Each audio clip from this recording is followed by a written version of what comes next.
Assalamualaikum warahmatullahi wabarakatuh. Sobat Syar'i, bagaimana kabarnya sobat?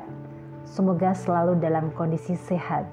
Dan apapun yang sedang terjadi dalam hidup Anda, semoga selalu diberikan kemudahan dan solusi yang terbaik.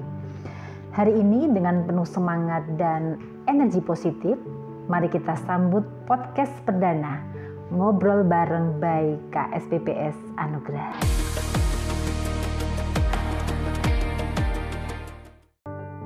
Hari ini kita akan menjelajahi tema yang mendalam dan menyajikan pandangan yang cerdas serta terpercaya. Sobat Syar'i, siap-siap untuk menyimak ya. Beberapa waktu ke depan, kita akan ngobrol santai bersama saya, Nurma Deswita, dan di sini saya sudah ditemani beliau, Bapak General Manager KSPPS Anugerah, Bapak Heri Setiawan SOS. Beliau merupakan seorang entrepreneur yang visioner dan keren habis pokoknya. Let's go! Assalamualaikum Pak Heri. Waalaikumsalam warahmatullahi wabarakatuh. Gimana kabarnya Pak Heri? Alhamdulillah sehat dan bahagia. Alhamdulillah. Pak Heri, saya lihat di sosial media Bapak ini beberapa kegiatan sedang goes. Kayaknya masih aktif ini Pak goesnya. Terlihat dari Bapak yang selalu semangat dan tampak awet muda. Amin. Gue saya itu hanya sebagai balancing aja sih, penyeimbang aja atas kegiatan aktivitas saya yang lumayan ya. Cuman nggak seintens dulu Mbak. Ya, ini udah mulai agak berkurang ini, tapi yang penting badan gerak, keringat, udah selesai itu aja. Ya, alhamdulillah saya sehat. Luar biasa sobat, di tengah kesibukan Pak Heri yang sangat padat, masih menyempatkan waktu untuk berolahraga dan menjaga kesehatan tentunya. Sobat Syar'i jangan sampai ketinggalan ya. Sobat, untuk awal sesi ini kita akan kilas balik sejarah tentang KSPPS Anugerah. Pak Heri, bisa diceritakan bagaimana sih awal mula berdirinya KSPPS Anugerah? Kalau saya harus flashback ya, apalagi tentang histori dari KSPPS Anugerah ini, kalau diceritakan 3 jam sampai 5 jam nggak cukup ya sepertinya, karena banyak hal yang harus saya sampaikan. Cuman saya mau motong aja pada poin-poin yang ya penting saja. Jadi KSPPS Anugerah sendiri itu berdiri tahun 2005 ya. 2005 waktu itu kebetulan saya salah satu dari 3 orang ya yang pendiri ke Anugerah. Ada yang lain yaitu Pak Asran dan Bu Maria. Begitu Mbak ceritanya tahun 2005. Lalu panjang cerita ya, awalnya karyawan cuma 4 ya, saya juga karena karyawan masih sedikit ya, saya selaku pengelola waktu itu ya bantu-bantulah ya, bersihin kantor, ngelap-ngelap gitu, ngepel, biasalah begitu. Lalu berjalan waktu, singkat kata aja ya ini ya, kalau panjang waduh lama sekali nanti. Tahun 2007 memang kami rencanakan sebelumnya, yaitu kita harus buka kantor cabang, mengingat potensi sangat bagus ya di Temanggung sendiri pada khususnya. Lalu tahun 2007 bulan Juli kalau nggak salah, kami mengurus pembukaan kantor cabang di Kecamatan Keranggan yang pertama itu di Kabupaten Temanggung.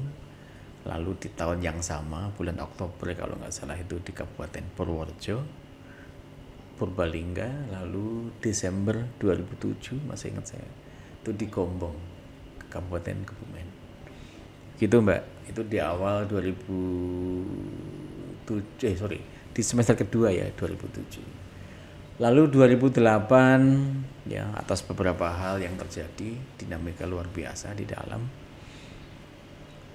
supporting dari tim luar biasa, supporting dari anggota juga luar biasa juga. Sehingga atas keadaan itu kami bersama pengurus melakukan ekspansi usaha tahun 2008 di beberapa kabupaten yang lain. Ada Kebumen, ada Banjarnegara, ada Pati waktu itu, dan beberapa kota-kota yang lain. Intens kami lakukan. 2009 pun sama, supporting anggota luar biasa, kepercayaan anggota, dukungan juga luar biasa. Berlanjut 2010, 11, 12. Saya masih ingat waktu itu tahun 2012, dalam 1 tahun kami itu membuka kantor cabang sampai 8 titik. Jangan bayangkan 8 titik itu geraknya kita kayak apa. Menyiapkan SDI-nya, menyiapkan hal-hal yang lainnya, termasuk perizinannya dan tata kembangnya luar biasa. Alhamdulillah, singkat kata, di tahun 2024 ya, saat ini kita ada di 45 kantor cabang di 15 kabupaten di Jawa Tengah. Sekali lagi itu berkat support dari tim, dan pastinya adalah dukungan doa dari anggota semuanya. Begitu Mbak kurang lebihnya. Saya singkat itu. Luar biasa Pak Heri. Kalau berbicara masa lalu ya, betul sekali. Waktu itu saya masih ingat betul Pak Heri. Awal tahun 2008 saya masuk bergabung di keluarga besar 2008 ya. Iya. Agak merinding ini Pak saya. Jadi terharu kalau berbicara soal itu Pak Heri. Oke sobat, haru birunya ditunda nanti lagi ya. Kita lanjut di pertanyaan berikutnya.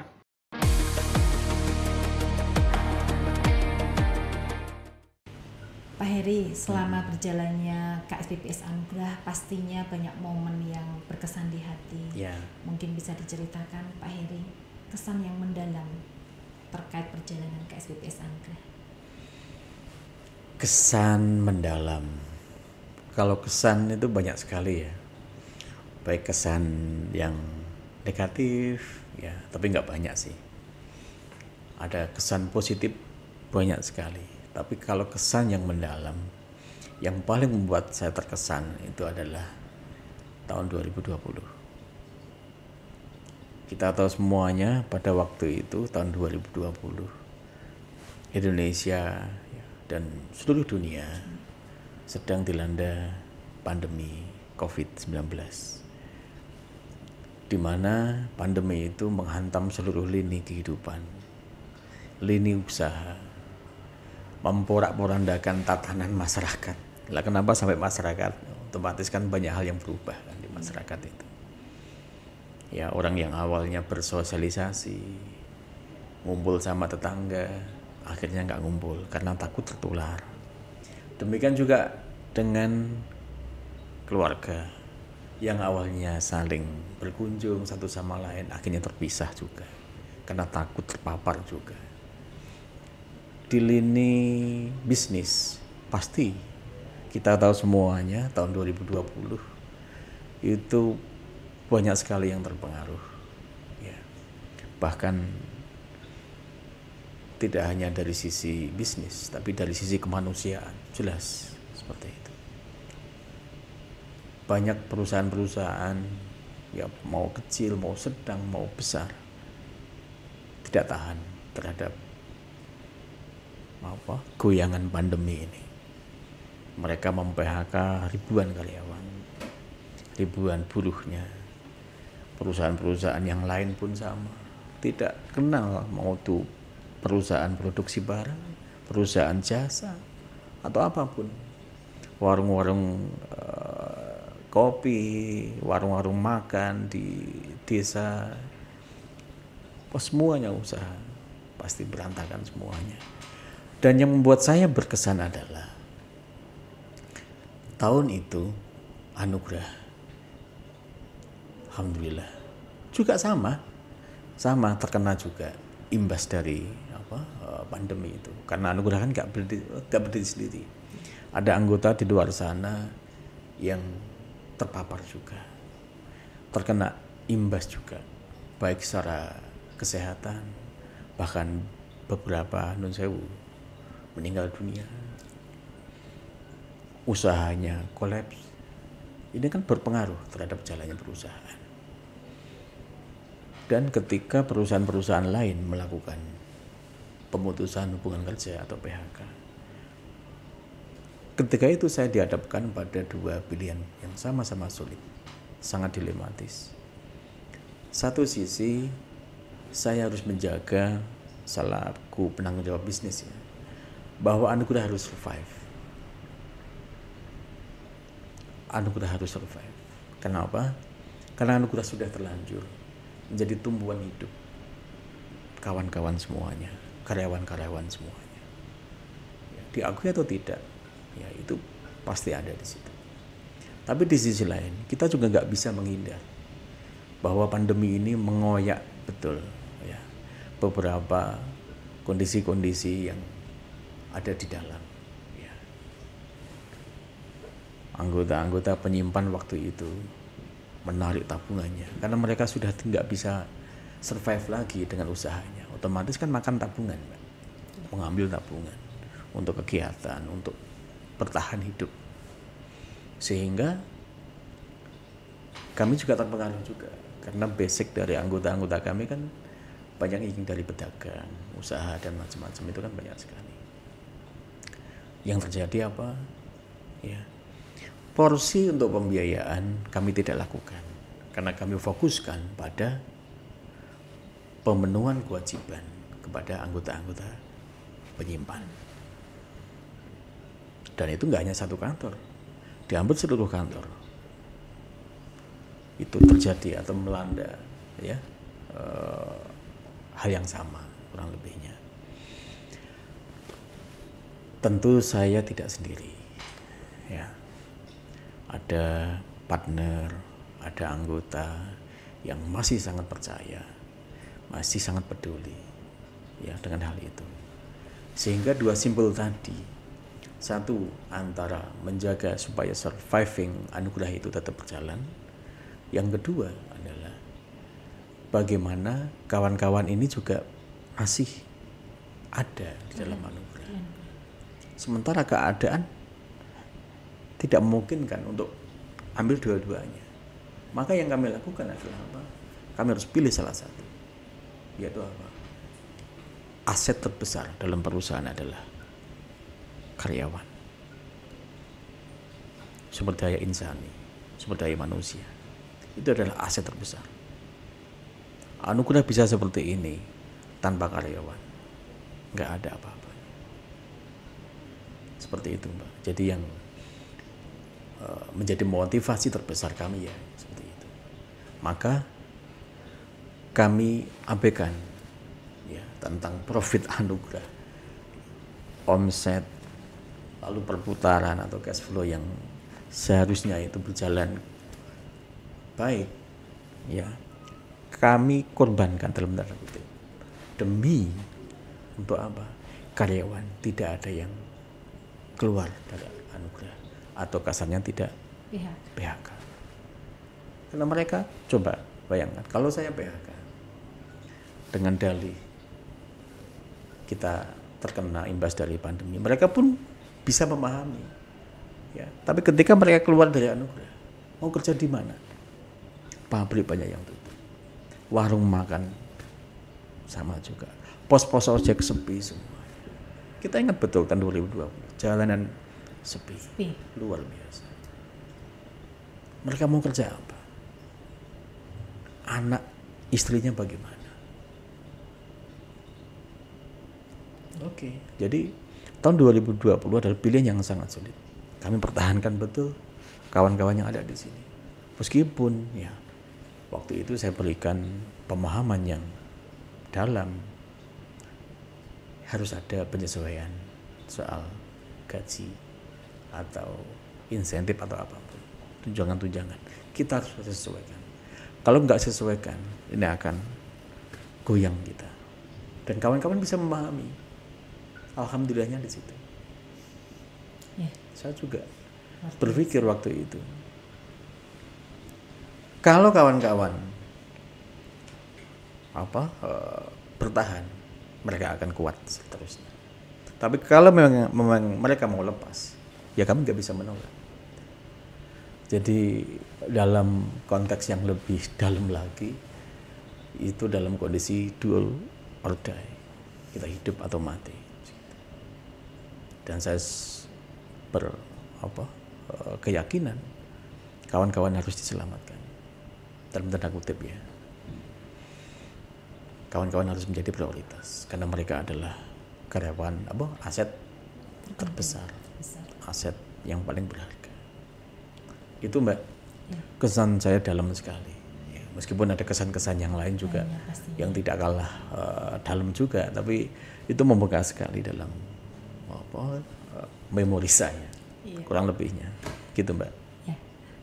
Keputusan yang susah untuk diambil, tapi saya rasa ini sangat tepat sekali Pak Heri, dan luar biasa. Alhamdulillah KSPPS Anugerah sampai dengan saat ini masih bisa survive dan eksis. Ya. Alhamdulillah. Luar biasa. Alhamdulillah.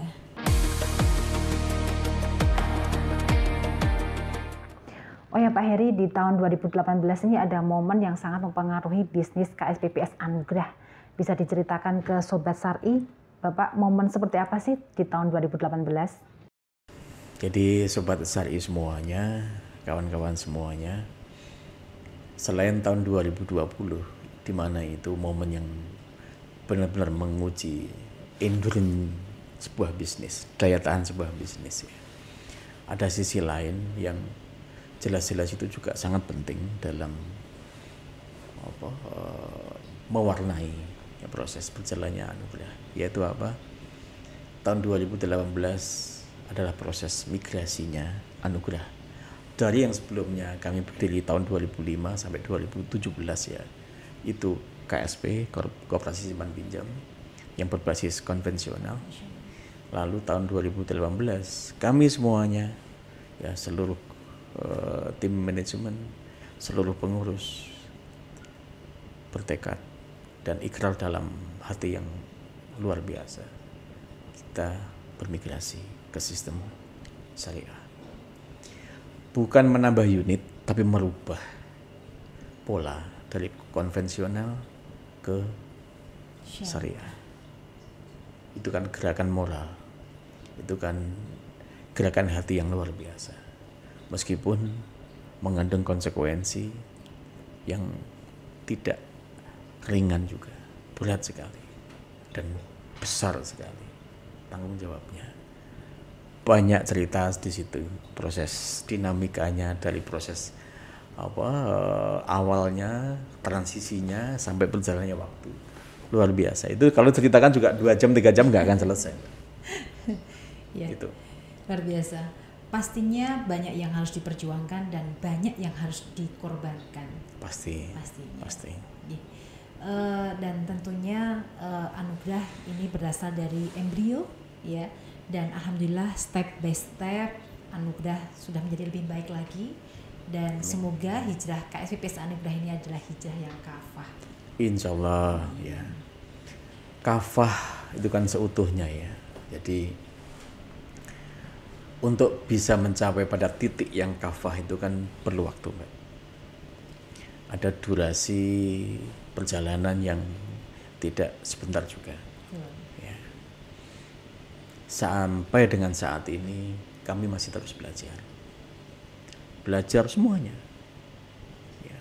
Kami kan baru berapa tahun sih, 2018 belajar syariah. Ini tahun 2024, sekitar 6 tahunan jalan. Belum cukup.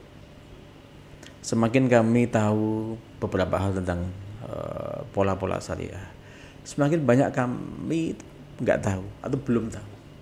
Jadi kami semakin lapar, kami semakin haus akan ilmu-ilmu, akan hal-hal yang berkaitan dengan syariah ini. Karena syariah kan tidak hanya sebatas retorika aja. Ya, ini harus digelorakan dalam bentuk pelaksanaan. Pelaksanaan itu yang memang benar-benar sulit, meskipun itu harus diperjuangkan, dan saya yakin ada solusi, ada jalan keluar, dan kami terus berproses, learning by doing. Saya percaya dengan itu.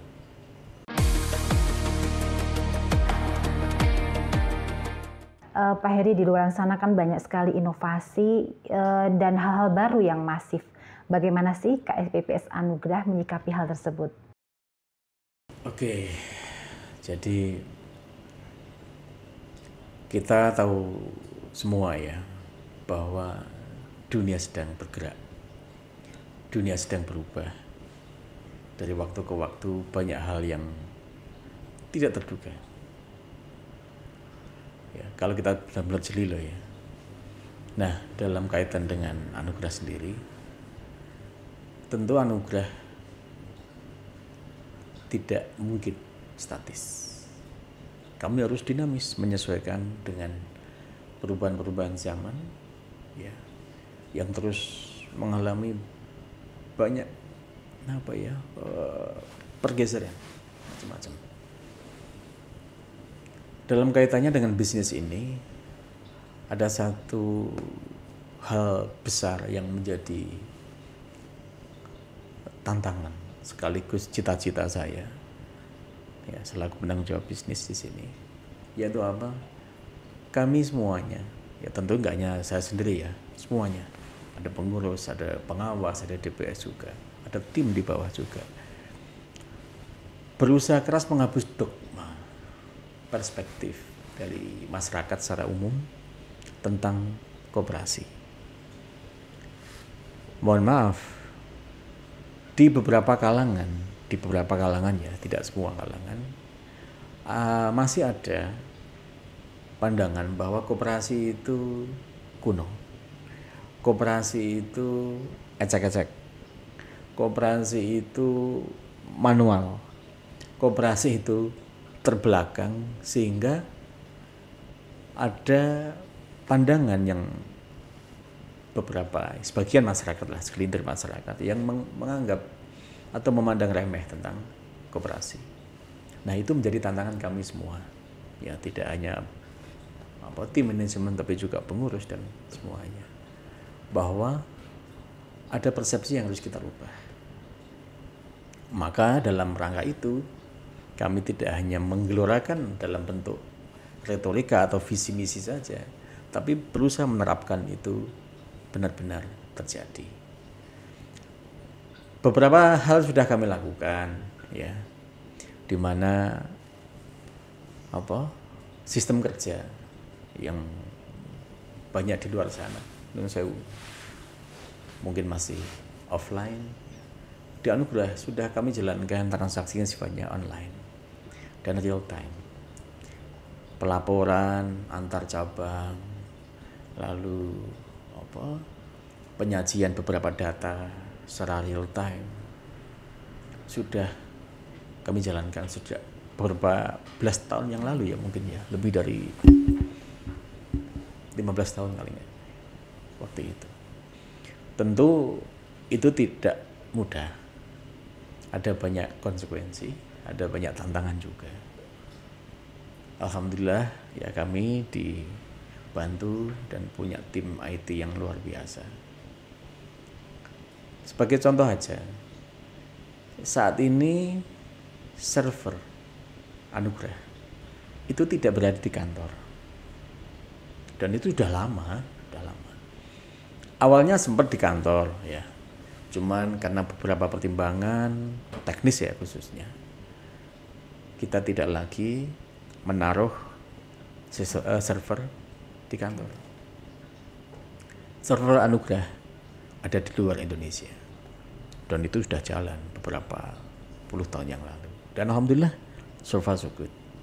Sejauh ini sangat aman, dengan tingkat keamanan yang kita jaga dengan maksimal, sehingga peretasan, pembobolan dan segala macam yang sudah terjadi di beberapa tempat yang lain, alhamdulillah Anugerah aman, dan insya Allah akan aman, mohon doanya. Begitu salah satunya di digitalisasi koperasi, ya, orang bilang seperti itu. Ada tambahan lain, Mbak. Saat ini orang kan sangat terbiasa ya dengan aplikasi mobile banking. Anugerah juga sudah punya, ya, untuk bertransaksi dengan banyak kemudahan lewat HP kan bisa, orang transfer, beli pulsa, bayar listrik, apalagi bayar Shopee Pay atau apapun lah, belanja macam-macam, semuanya bisa dengan aplikasi yang ada di Anugerah. Mobile bankingnya Anugerah, namanya Asik. Sejauh ini namanya Asik. Saya punya angan-angan pengen merubah lagi namanya apa, tapi mungkin next lah. Seperti itu Mbak. Dan di dalam situ banyak fitur yang akan terus berkembang dengan segala kemudahan, dan pastinya hanya dengan sentuhan jari, insya Allah semua teratasi.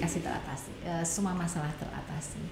Sobat Syar'i, KSPPS Anugerah merupakan koperasi yang mampu berinovasi dan mengikuti perkembangan zaman. Dan pastinya menghapus paradigma bahwa koperasi itu kuno. Seperti itu ya Pak Heri ya? Ya, dari tadi saya menyimak, pastinya banyak harapan ini Pak Heri untuk KSPPS Anugerah ke depannya. Boleh disepil Pak Heri? Pasti banyak harapan nih, biar Sobat Syar'i juga tahu ini. Ya, terima kasih. Harapan pasti ada lah. Ya. Harapan saya sederhana aja. Tapi yang sederhana itu moga-moga nanti bisa berimpact pada hal baik. Harapan kami adalah mohon terus dukung, doakan KSPPS Anugerah agar terus bisa survive, melayani seluruh anggota dengan benar-benar maksimal dan bisa memuaskan seluruh anggota dan stakeholder yang ada. Kami di dalam ya terus berupaya meningkatkan kualitas pelayanan. Harapan kami juga anggota bisa puas, bisa loyal bersama Anugerah. Itu saja. Luar biasa Pak Heri. Padat, singkat, tapi bermakna sekali. Amin. Oh ya Pak Heri, ini kan ada beragam audien ya yang menyaksikan. Mungkin bisa disampaikan Pak Heri, motivasi ataupun pesan untuk kaula muda, generasi muda yang sedang merintis usahanya, mudah-mudahan dengan apa yang disampaikan Pak Heri itu memberikan motivasi untuk generasi muda. Aduh, apa ya, saya nggak enak ya ngomong kayak gini ya. Karena saya juga masih banyak belajar, masih banyak kekurangan. Tapi bolehlah sedikit aja. Jadi saya menasehati diri saya sendiri. Saya tidak berani menasihati Bapak Ibu semuanya, para pemirsa di sini. Karena tadi saya bilang bahwa saya masih banyak belajar, banyak kekurangan juga. Tapi dalam beberapa waktu berjalan, kebetulan saya di Anugerah ini 20 tahun kurang lebihnya. Banyaklah hal-hal baik yang saya ambil. Banyak hal yang tidak baik juga yang pernah saya temui juga. Dan itu menjadi satu premis, satu kesimpulan bahwa ada hikmah di balik setiap kejadian. Seperti itu. Nah, pesan saya untuk anak-anak muda khususnya, ini yang coba saya terapkan sampai sejauh ini, dan alhamdulillah cukup berhasil. Yaitu apa? Saya nasihati diri sendiri ya. Barangkali ini cocok nanti dengan teman-teman semuanya, Sobat Syar'i semuanya. Saya selama ini berusaha menerapkan atau membedakan dua hal, yaitu antara keinginan dan kebutuhan. Gitu. Dua hal ini harus benar-benar jelas. Tidak boleh salah orientasi. Keinginan ya itu pasti ada di setiap manusia. Pengen apa? Wah, temennya punya HP bagus, wah beli bagus ah. Temennya beli motor, beli mobil, punya apa. Lalu atas dasar macam-macam motivasi akhirnya memaksakan diri mengejar keinginan. Padahal sebetulnya bisa jadi keadaan belum memungkinkan. Jadi beberapa orang yang kategori ini ya, mungkin dia agak lupa membedakan atau lupa memperhatikan kebutuhan yang urgent seperti apa. Harus tahu skala prioritas. Itu teman-teman dan Mbak Norma ya. Jadi bedakan antara kebutuhan dengan keinginan. Apa yang kita inginkan belum tentu yang kita butuhkan. Dan yang paling penting, yang kedua ini. Saya sendiri, mohon maaf ini, bukan bermaksud menggurui atau enggak. Saya berusaha membedakan mana personal branding dan mana bisnis branding. Saya lebih senang untuk bagaimana bisnis ini bisa terbranding dengan baik, maksimal. Saya tidak mempedulikan saya bagaimana. Maaf, saya tidak peduli jam saya itu diejek karena murahan, ini paling berapa ratus ribu aja. Ya, celana, outfit macam-macam. Alah, biasalah saya. Keluarga saya pun sama, kurang lebihnya. Saya tekankan, nggak penting outfit, nggak penting casing. Yang penting adalah inner kita, kualitas diri kita. Udah itu saja. Jadi itu personal branding ya, harus benar-benar diredam. Akan lebih baik kalau saya ya, mengutamakan bisnis. Anugerah harus top branding dengan baik. Maka coba Mbak Norma lihat kantor kita, kantor Anugerah di cabang macam-macam itu, semua kota. Apakah ada tempat yang di dalam kampung masuk gang? Kan nggak ada. Tempatnya pasti gagah. Di pinggir jalan raya, semua orang pinjamannya bisa menyaksikan. Beberapa sudah terbangun dengan baik, gedung sendiri yang insya Allah lah kalau kita masuk nggak malu-maluin lah begitu, ya kan? Itu kan bisnis branding. Ya, betul. Kurang lebihnya begitu, Mbak. Bagi Sobat Syar'i yang sedang berintis usaha, mudah-mudahan apa yang disampaikan beliau tadi memberikan motivasi dan inspirasi. Dan pastinya bedakan ya, mana itu kebutuhan dan keinginan, karena sangat berbeda sekali.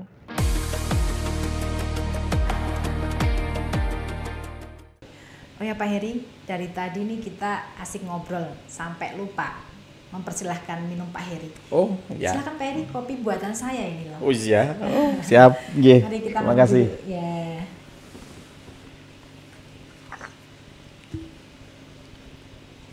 Oh ya Pak Heri, sambil ngopi ini saya mau bertanya tapi di luar konteks nih Pak Heri. Boleh. Ya. Saat ini dinamika politik ini kan sangat menjamur, ya. Banyak orang berbondong-bondong pengen terjun ke dunia politik. Adakah keinginan Pak Heri juga terjun ke dunia politik? Tunggu Pak Heri, jangan dijawab dulu. Bagi Sobat Syar'i yang penasaran dengan jawabannya, ikuti episode selanjutnya hanya di Ngobrol Bareng by KSPPS Anugerah.